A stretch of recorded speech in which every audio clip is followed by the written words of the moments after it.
জীবনের কত পছন্দ অপছন্দ বয়সের সাথে সাথে চেঞ্জ হয়ে যায়। আমার ক্ষেত্রে তো তাই হয়েছে। তোমাদের ক্ষেত্রে হয়েছে কি না জানি না। সজনে ডাঁটা আমার খুব অপছন্দের খাবার ছিল, একদম ভালোবাসতাম না খেতে। মা ছোটোবেলায় যখন দিত একদম খেতে চাইতাম না, কিন্তু শ্বশুরবাড়িতে যখন এলাম তখন দেখলাম এদের তো খুব পছন্দের খাবার সজনে ডাঁটা। তখন তো কাটতেও হচ্ছে, রান্না করতেও হচ্ছে, আর খেতেও হচ্ছে। আস্তে আস্তে এই অপছন্দের জিনিসটাই কিভাবে যেন পছন্দের জিনিস হয়ে উঠল। আচ্ছা, পোস্ত আমি কিন্তু মিক্সিতে বাটি না, যতই বলুক মিহি হয়, হয় না। ওর শিলপাটাই ভালো হয় বাটা। তাই আমি এখনও পোস্ত অন্তত বাটতে গেলে শিলপাটাই ব্যবহার করি।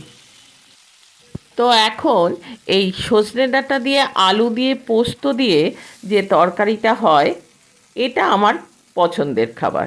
এটা আমি এখন খুব ভালোবাসি। তোমরাও হয়তো অনেকে করো সজনে ডাঁটা আলু দিয়ে পোস্ত দিয়ে। সজনে ডাঁটা অনেক রকমভাবেই রান্না করা যায়, মাছেও দেওয়া যায়, কুমড়ো আলু দিয়েও আমরা রান্না করে থাকি। কিন্তু এই রান্নাটা খেতে আমার সবথেকে বেশি ভালো লাগে। আর বাড়িতেও দেখি ওরা এই রান্নাটা করলে ভালো খায়। তাই আজকে ভাবলাম এই রান্নাটা করেই দেখি। রান্নাটা করাও কিন্তু খুব সহজ, শুধুমাত্র ওই পোস্তটাই যা বাটতে হয় এই আর কি। বাকি রান্নাটা কিন্তু ভীষণ সহজ। অনেকে পোস্ততে চিনি দিতে পছন্দ করে না, আমি কিন্তু একটু চিনি ব্যবহার করি।